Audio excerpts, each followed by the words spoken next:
सेवा कार्यकाल में इंजीनियरिंग कॉलेज के बाबू और प्राचार्य 3 चतुर्थ श्रेणी कर्मचारियों को एक बार भी पदोन्नति नहीं दी और एक ही पद पर पूरे जीवन काल में 30 जून को वे हो रहे हैं रिटायर। कई शासकीय सेवाओं जैसे LCL वर्दी इनकी कई समस्याओं को लेकर कई बार आवेदन के बाद भी कॉलेज के बाबुओं ने नहीं की आवेदन पर कार्रवाई। आवेदन अपने पास रखकर ही कर्मचारी को रखा अंधेरे में।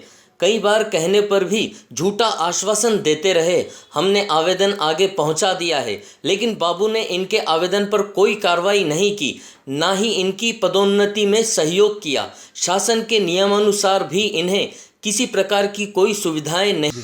मैं उज्जैन इंजीनियरिंग कॉलेज उज्जैन से बोल रहा हूँ कि इस उज्जैन इंजीनियरिंग कॉलेज में आज तक कर्मचारी का भला नहीं हुआ, चतुर्श्रेणी कर्मचारियों का।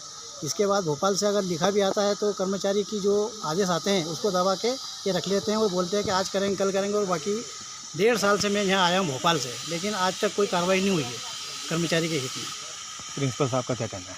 प्रिंसिपल साहब ये कहते हैं कि हाँ देख लेंगे, बल्कि वो कल हमारे शिव दादा रिटायर हो रहे हैं 30 जून को, उनको बोला कि आपका कुछ भी नहीं होगा, अभी जो जैसा चल रहा है वैसे ही रहेगा। और यहाँ के बाबू लोग और प्राचार्य महोदय कहते हैं जो हम चाहेंगे वही होगा, शासन का कोई आदेश नहीं मानेंगे। कितने कर्मचारी हैं इसमें? यहाँ कर्मचारी कम से कम 50-60 कर्मचारी चतुर्श्रेणी। सभी की यही समस्या है? जी हाँ, सभी की यही समस्या। आप लोगों ने भोपाल स्तर पर कोई मांग की? हमने भोपाल स्तर से 5-6 महीने से कर रहे हैं, बल्कि 8 महीने हो चुके होंगे, लेकिन वहाँ से कई बार लिखा आ गया कि आप कर दो, आप खुद सक्षम है। आदेश अभी आपके पास है? जी हाँ है, ये लिखा हुआ है जी।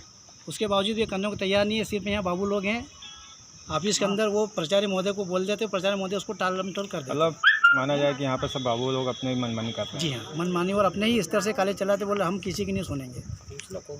जो क्या नाम है उनके? उनका एक का नाम है रमेश चंद्र सोलंकी, भूपेंद्र सिंह यादव और प्राचार्य महोदय है अतुल स्थापक सर।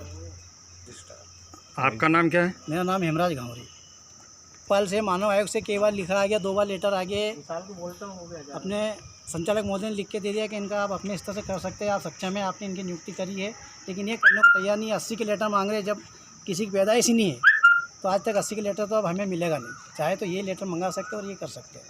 मैं 10 डिपार्टमेंट बता दूँ, पॉलिटेक्निक कॉलेज में कंटीजेंसी को वर्दी मिलती है और अर्जित अवकाश मिलते हैं। UIT RGP में मिलते हैं अर्जित अवकाश 20 और वर्दी मिलती है। महिला पॉलिटेक्निक में मिलती है, सरदार वल्लभ भाई पॉलिटेक्निक मिलती है, ITI में मिलती है, सतपुरा भवन मिलती है, भोपाल के जितने डिपार्टमेंट सब में मिलती है। लेकिन उज्जैन इंजीनियरिंग कॉलेज में कहते हैं कि हम नहीं देंगे। कि इनकी मनमानी ही ये चला रहा अपनी है? मनमानी करते हैं और बोलते हैं कि जो हम कहेंगे वही होगा। वो अगर ज़्यादा कर्मचारी दशरथ बोल रहा हूँ। यहाँ पे कर्मचारी की जो समस्या है, 4 क्लास कर्मचारियों को तो बिल्कुल एक गुलाम बना रखा है, और कुछ हमारे 4 क्लास कर्मचारी ऐसे हैं जो दबाव के अंदर वो बाबू का काम कर रहे हैं और मजबूरन में करवाया जा रहा है उनको। और जो फर्जी 5वीं पास है उनको समयपाल, लेखापाल, जाने क्या क्या बना रखा है इन लोगों ने। कॉलेज में जो मेन समस्या है वो जैसे बगीचे की समस्या है। मेरे को बगीचे के प्रति काम करने की मेरी इच्छा है, मेरे को कितनी बार रोका इन लोगों ने। अरे झाड़ कटवाए जो अभी भी वो ठूंठ के मामले में मतलब मौजूद है। और मेन सर कोई भी सुविधा मांगता हूँ अपनी स्वेच्छा के आधार पर, तो ये लोग कोई सुविधा देना नहीं चाहते हैं। प्रिंसिपल बरगलाता है, बस हाँ कर लेता है और हाँ करने के बाद में भूल जाता है।